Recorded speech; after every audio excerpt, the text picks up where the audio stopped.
State समाचार ने अपनी स्थापना के समय से ही देश हित में कार्य करना शुरू किया।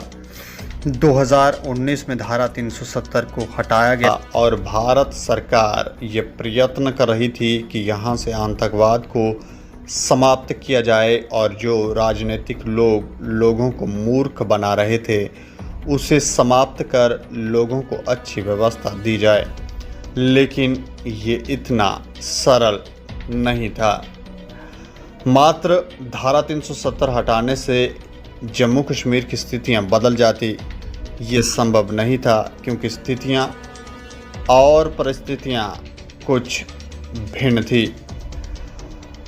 यहाँ पर कुछ मीडिया हाउस, डिपार्टमेंट, ब्यूरोक्रेट्स, राजनीतिक लोग ये सब मिलकर लोगों को मूर्ख बना रहे थे और षड्यंत्र रच रहे थे, जिनका भांडा स्टेट समाचार की खबरों ने फोड़ दिया और हमारी खबरों का व्यापक असर हुआ और कई बदलाव भारत सरकार की तरफ से यहाँ पर किए गए, जिसमें पुलिस डिपार्टमेंट जो करप्शन के लिए और तानाशाही के लिए उस समय जाना जाता था, उनकी खबर लगाने से भी यहाँ पर पत्रकार डरते थे। उन्हें डर था कि कहीं उन पर भी धाराएं ना लगा दी जाएं और फिर लॉकअप में लेकर उनके साथ इंटेरोगेशन के नाम पर मारपीट ना की जाए।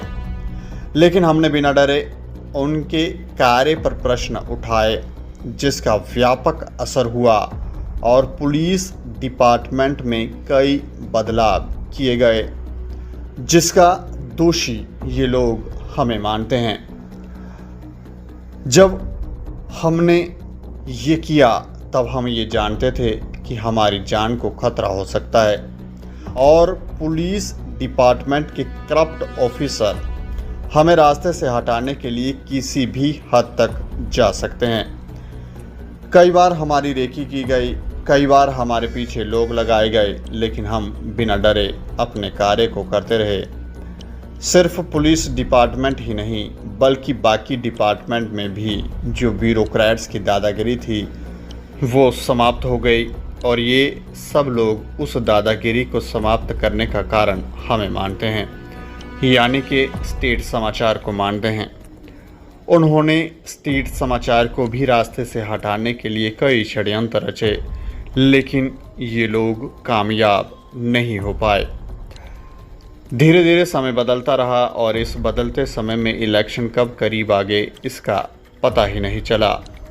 कुछ समय बाद इलेक्शन होने वाले हैं। इलेक्शन में जो लोग यहाँ पर अपनी छवि साफ दिखाना चाहते हैं, भारत सरकार के सामने, प्रधानमंत्री नरेंद्र मोदी के सामने, गृह मंत्री के सामने, उन लोगों ने अपनी चालें चलना शुरू कर दी।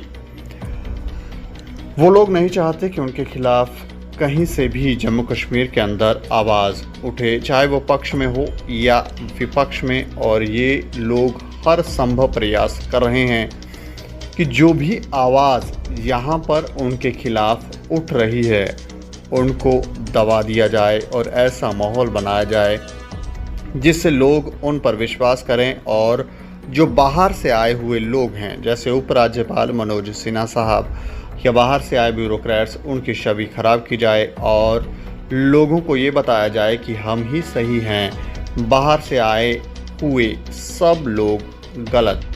जब प्रधानमंत्री नरेंद्र मोदी ने कई बड़े और ऐतिहासिक फैसले लिए थे तब उनको भी इस तरह की शंका थी कि हो सकता है ये लोग उन्हें जीवित ना छोड़ें। कुछ बातें उनकी भी हम आपको बताने जा रहे हैं। भाइयों बहनों, मैं जानता हूं मैंने कैसे कैसी ताकतों से लड़ाई मोल ली है। मैं जानता हूं कैसे कैसे लोग मेरे खिलाफ हो जाएंगे। मैं जानता हूं 70 साल का उनका मैं लूट रहा हूं। मुझे जिंदा नहीं छोड़ेंगे, मुझे बर्बाद करके रहेंगे। उनको जो करना है करे। 50 साल भाइयों बहनों, 50 दिन मेरी मदद करे। देश 50 दिन मेरी मदद करे। जोर से तालियों के साथ मेरी इस बात को स्वीकार कीजिए आप। प्रधानमंत्री नरेंद्र मोदी जी की इन शब्दों की गंभीरता को आप समझें। एक लंबे समय से धर्म और अधर्म का युद्ध चलता आ रहा है और जो धर्म के पथ पर होते हैं, जो लोग सत्य के मार्ग पर होते हैं, वो ये समझते हैं कि कोई कुछ नहीं कर सकता, हम लोग बिल्कुल शांति से जिस तरह से काम कर रहे हैं हमको कोई कुछ नहीं करेगा, हमसे सारे लोग डरते हैं। लेकिन ऐसा है नहीं। कई बार पीठ के पीछे छुरा भोगा गया है, कई बार धोखा दिया गया है और कई लोगों का खून बहाया गया है। इसलिए सतर्क होना जरूरी है और जो लोगों के लिए लोग आवाज उठा रहे थे, जैसे पत्रकार आवाज उठा रहे हैं, प्रधानमंत्री जी या कई क्रांतिकारी लोग जो थे वो सामने आए, तो लोगों के लिए जो आवाज उठा रहे थे, तो लोग बीच में जब उनको उनके समर्थन की जरूरत होती है तो लोग थोड़ी सी चुप्पी साध देते हैं। लोगों को उस कर्म का फल भोगना ही पड़ता है, क्योंकि आपकी चुप्पी साधने से कई परेशानियां खड़ी होती हैं और जो नेगेटिव लोग होते हैं उनको पावर मिलती है। अब किन किन लोगों से हमें हमारी वजह से किन किन लोगों को परेशानी हुई, वो थोड़ा सा हम आपको विस्तार से बताते हैं। हमारी वजह से समाज में क्या क्या बदलाव हुए। भ्रष्टाचार पर कुछ हद तक रोक लग गई। लोगों की हर डिपार्टमेंट के अंदर सुनवाई होने लगी। महिलाओं के शोषण करने वाले लोगों में भी डर और खौफ का वातावरण पैदा हो गया।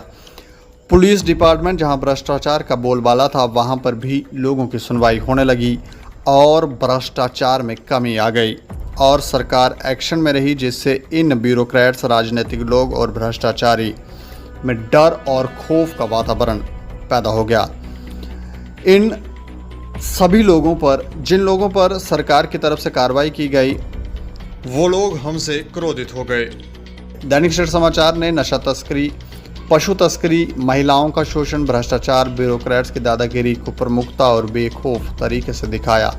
क्या दैनिक स्टेट समाचार ने ये सब करके गलत किया?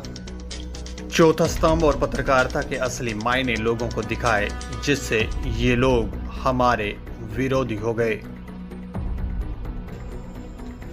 अगर दैनिक स्टेट समाचार और उसके पत्रकार ये सब कर रहे हैं जो आम जनता के लिए है, अगर हम ये नहीं करते तो समाज में बुराइयां कैसे कम होती?